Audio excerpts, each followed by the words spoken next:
యేసుప్రభు వారు పెళ్లి ఎందుకు చేసుకోలేదు చెప్పండి. అవును, ఎందుకు చేసుకోవాలి? చేసుకోవాలి. ఆయన ఉద్దేశం ఏంటి? ఆయన పుట్టే ఉద్దేశం ఏంటి? యేసుక్రీస్తు ఎందుకు పెళ్లి చేసుకోలేదంటే ఆయన ఈ భూమి మీదకి వచ్చి పెళ్లి చేసుకోవడానికి పిల్లల గంటంతో కాదు వచ్చింది.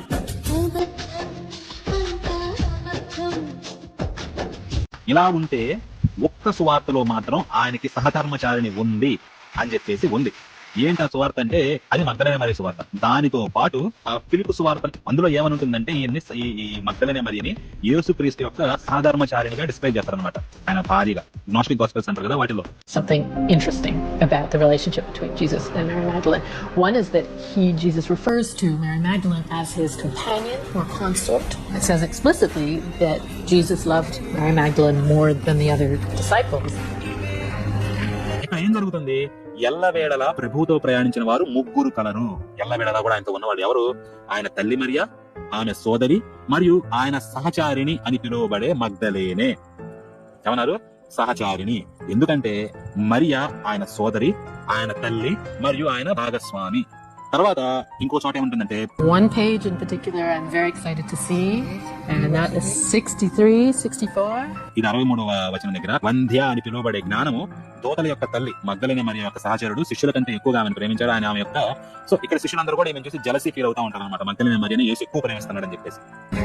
Why do you love her more than all of us? Why do I not love you as I do her? Meanwhile, And there's another moment where he kisses her. వారు నోటి నుండి పోషణ పొంది పరిపూర్ణులు అవుతారు. పరిపూర్ణమైన వారు ముద్దు ద్వారా గర్భము దాల్చబడను మరియు జన్మించును. ఇందు మూలముగానే మనము కూడా ఒకరినొకరు ముద్దు పెట్టుకుంటాము. ఒకరిలో ఉన్న దయ నుండి ఒకరు గర్భము దాల్చుకుంటాము. లిటరల్ గా అక్కడ రాసిందండి. లిప్ టు లిప్ కిస్ గురించి మాట్లాడుతున్నారు. There's another moment where he kisses her.